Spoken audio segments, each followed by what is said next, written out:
Good morning, students. Today we will start a new chapter of geography, and name of the chapter is atmosphere and its temperature.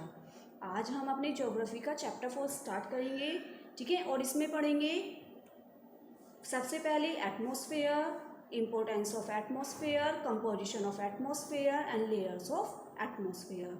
हम इसमें क्या discuss करने वाले हैं कि atmosphere क्या होता है और इसकी इम्पोर्टेंस क्या है हमारी लाइफ में, ठीक है। और कंपोजिशन ऑफ एटमॉस्फेयर यानी कि जो एटमॉस्फेयर है वो किन किन जो हमारी गैसेस हैं किन किन गैसेस से मिलकर बना होता है, और लेयर्स ऑफ एटमॉस्फेयर कितनी होती हैं, कौन कौन सी लेयर्स होती हैं, किस लेयर्स में क्या क्या विशेषता है, इन सब चीज़ों को हम इसमें आज डिस्कस करते हैं। तो सबसे पहले हम जानेंगे the atmosphere is the blanket of air that surrounds the earth. आप सभी जानते हैं जितने भी ह्यूमन बींग्स हैं वो कहाँ रहते हैं, अर्थ पर रहते हैं, ठीक है। और अर्थ क्या है हमारी, इज ए यूनिक प्लैनेट। क्या है, इज ए यूनिक प्लैनेट। हम अपनी अर्थ को यूनिक प्लैनेट के नाम से भी जानते हैं या नहीं, और ब्लू प्लैनेट भी कहते हैं। ये देखिए ये अर्थ है हमारी, ये सिर्फ blue planet and unique planet भी कहते हैं, ठीक है।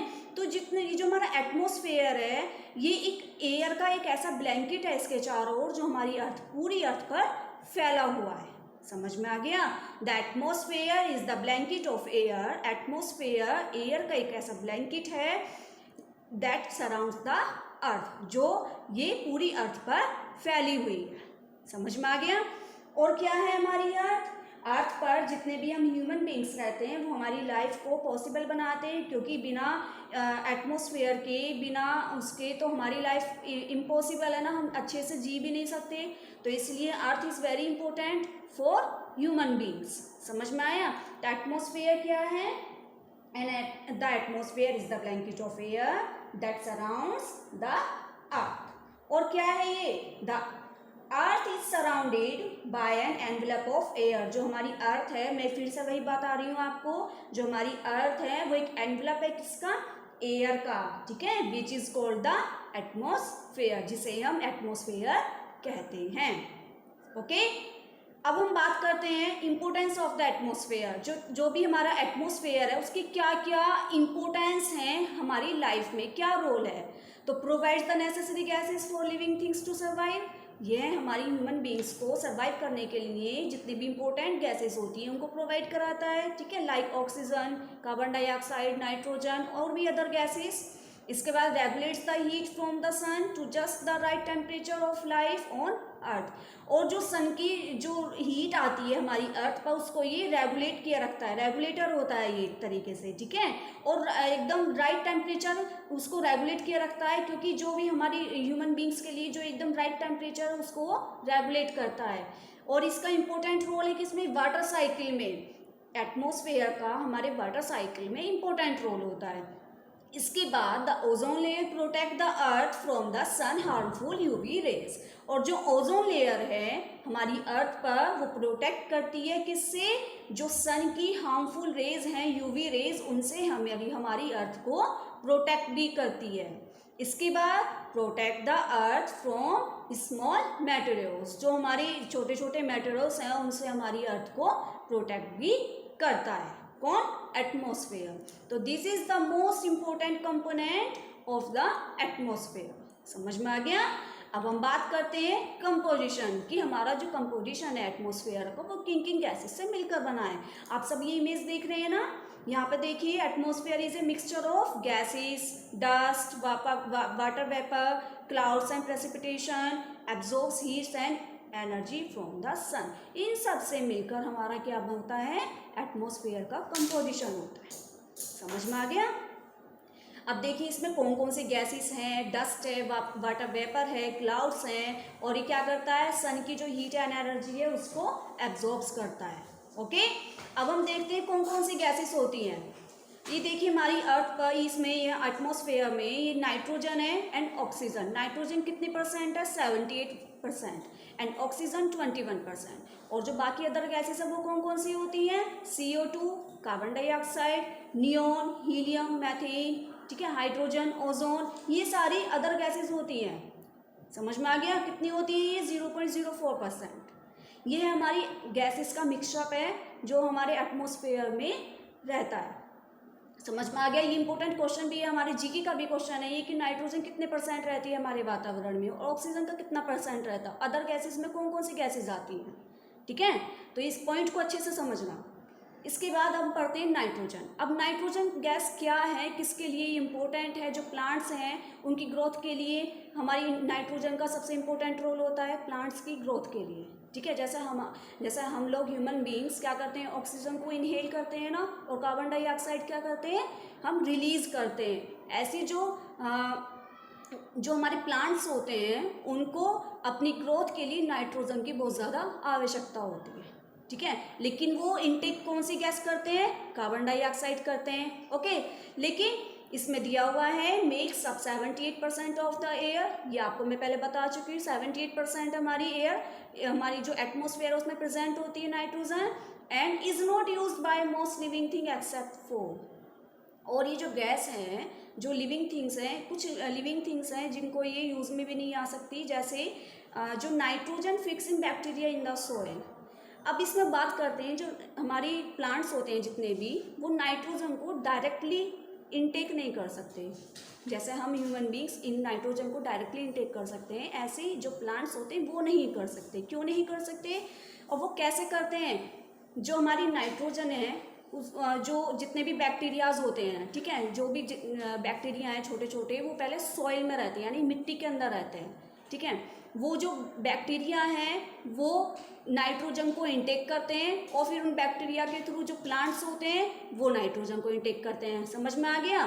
The roots of the some plants, और जो जितने भी कुछ प्लांट्स हैं जिनकी उनकी रूट्स भी पहले नाइट्रोजन को इनहेल करेंगी, उसके बाद प्लांट्स अपनी उन रूट्स के थ्रू नाइट्रोजन को इनहेल करेंगे। समझ में आ गया इनका प्रोसेस।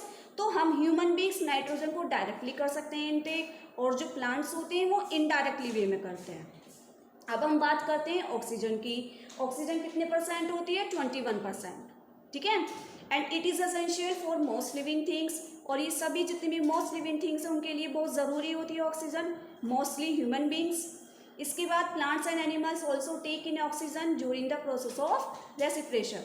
इसके बाद not only can be found in air, oxygen सिर्फ एटमोसफियर में ही नहीं पाई जाती, ये कहाँ कहाँ पाई जाती है, वाटर में भी है, also soil, and is needed for burning, और बर्निंग में भी बहुत ज़्यादा ज़रूरी होती है ऑक्सीजन। अब इसके बाद ये रेयर गैसेस आप देख सकते हैं, क्रिप्टेन, हीलियम, नियोन, ऑर्गन। ठीक है, ये सारे अदर गैसेस हैं जो बहुत कम क्वांटिटी में प्रेजेंट रहती है हमारी एटमॉस्फेयर में। इसके बाद हम बात करते हैं स्ट्रक्चर ऑफ एटमॉस्फेयर। ये जो हमारा स्ट्रक्चर है एटमॉस्फेयर का, ये कैसे बनता है, और जितनी भी एटमॉस्फेयर की लेयर्स है वो कौन कौन सी हैं, ये देखिए यहाँ पे। अब हम सबसे पहले डिस्कस करेंगे कि जो एटमॉस्फेयर की लेयर्स हैं भाई, इनको अलग अलग पार्ट्स में क्यों डिवाइड किया गया, इसका क्या रीज़न है। जो हमारी एटमॉस्फेयर की जो लेयर्स हैं 5, उनको क्यों डिवाइड किया गया, because the atmosphere is not uniform, it's property change with altitude. जो एटमॉस्फेयर है वो एकदम हर जगह समान नहीं रहता, ये चेंज होता रहता है, किसके साथ साथ, एल्टीट्यूड के साथ साथ। इसके बाद 2 properties change with altitude, altitude के साथ साथ 2 प्रॉपर्टी चेंज होती हैं। First the air pressure and the air temperature. भाई एयर टेम्परेचर और एयर प्रेशर के बेसिस पर ही हमारे एटमॉस्फेयर की लेयर्स को डिवाइड किया गया है। समझ में आ गया। अब सबसे पहले फर्स्ट लेयर है हमारी ट्रोपोस्फेयर। ट्रोपोस्फेयर क्या कौन सी लेयर है, लोएस्ट एंड थिनेस्ट लेयर, सबसे पहली, सबसे निचली और सबसे पतली लेयर होती है। ठीक है, और इसका आप देख सकते हैं कहाँ से कहाँ तक होती है, 12 to 20 kilometre at equator and 8 to 10 kilometre at poles. Okay, और इसमें सबसे ज़्यादा वेदर फिनोमिना होता है, मौसम से संबंधित जितनी भी इसमें घटनाएं होती हैं वो किसमें होती हैं, ट्रोपोस्फेयर में। यही मोस्ट इम्पोर्टेंट पॉइंट है, आपको इसे याद रखना है। ओके, इसके बाद स्ट्रेटोस्फेयर होता है, स्ट्रेटोस्फेयर इसकी सेकंड लेयर है। ओके, अब इसमें क्या क्या होता है ये देख लीजिए, कहाँ से कहाँ तक फैली हुई होती है, 20 kilometre to 50 kilometre above the ground. जो हमारी निचली सतह होती है, जो ग्राउंड होता है, वहाँ से 20 किलोमीटर से लेकर 50 किलोमीटर तक ये एक्सटेंड है। ठीक है, और इसमें लेस वाटर वेपर होता है, और इसका जो टेम्परेचर है वो इंक्रीजेज होता है एल्टीट्यूड के साथ। इसके बाद ऑलमोस्ट नो वेदर ऑकरेंस, इसमें वेदर से रिलेटेड कोई भी इंसिडेंट नहीं होता। इसके बाद इसमें ओजोन लेयर सबसे मोस्ट इम्पोर्टेंट है। इसकी जो ओजोन लेयर होती है वो सन की जो यूवी रेज होती हैं उनको हमारी अर्थ को प्रोटेक्ट किए रखता है। ये कौन? Ozone layer. समझ में आ गया। इसके बाद थर्ड है मीजोस्फेयर। मीजोस्फेयर के देख लीजिए आप यहाँ से कहाँ तक फैला हुआ है, 80 किलोमीटर तक है। गैसेस आर लेस डेंस, इसमें जो गैसेस हैं वो कम डेंस होती हैं। इसके बाद it stop materials to enter into lower layers, और ये क्या करता है, मेटेरियल्स जितने भी होते हैं उनको लोअर के अंदर आने से प्रोटेक्ट किए रखता है, स्टॉप किए रखता है। ओके और temperature decreases to as altitude increases, जैसे जैसे हमारा एल्टीट्यूड बढ़ता है टेम्परेचर डिक्रीज होता रहता है। समझ में आ गया। And gases in this layer absorb very little UV radiation. इसके बाद फोर्थ है थर्मोस्फेयर। थर्मोस्फेयर में आप वही बात फिर से कि ये कहाँ से कहाँ तक फैला हुआ है। सबसे ज़्यादा हाई लेयर होती है, 550 किलोमीटर तक ये एक्सटेंड है, और इसका टेम्परेचर जो है वो इंक्रीज होता रहता है किसके साथ, एल्टीट्यूड के साथ। And temperature can go as high as 1500 degree Celsius. उसका जो टेम्परेचर है वो सबसे ज़्यादा हाई जा सकता है, कहाँ तक, 1500 डिग्री सेल्सियस तक। And also reflect radio waves, और ये किसको रिफ्लेक्ट करता है, रेडियो वेव्स को भी रिफ्लेक्ट करता है। बट जो हमारा थर्मोस्फेयर है इसके भी 2 पार्ट्स हैं, इसके अंदर भी 2 पार्ट्स हैं, first ionosphere and second exosphere. समझ में आ गया। अब आइनोस्फेयर कहाँ पाई जाती है, थर्मोस्फेयर के बॉटम में, और एक्सोस्फेयर कहाँ पाई जाती है, थर्मोस्फेयर के अपर में। समझ में आ गया। आपको बस यही याद रखना है कि आइनोस्फेयर एंड एक्सोस्फेयर किसके पार्ट्स हैं। ये तो किसके पार्ट्स हैं, ये थर्मोस्फेयर के। इसके बाद ये टेम्परेचर ग्राफ देख लीजिए, कौन सी लेयर पे कितना टेम्परेचर है आप यहाँ पे अच्छे से देख सकते हो। देखो यहाँ पे ओजोन लेयर का बताया था स्ट्रेटोस्फेयर में होती है, ठीक है, mesosphere and thermosphere, ionosphere and ये रहा यहाँ पे एक्सोस्फेयर। समझ में आ गया। टेम्परेचर आप यहाँ से देख सकते हो। इसके बाद इस वीडियो में हमने इस चैप्टर के कुछ टॉपिक्स कवर करे हैं। आप लोग इस वीडियो को अपने बुक्स के थ्रू देखिए, समझिए। अगर कोई भी प्रॉब्लम है आपको तो you can contact me on WhatsApp. Goodbye, be safe, be healthy.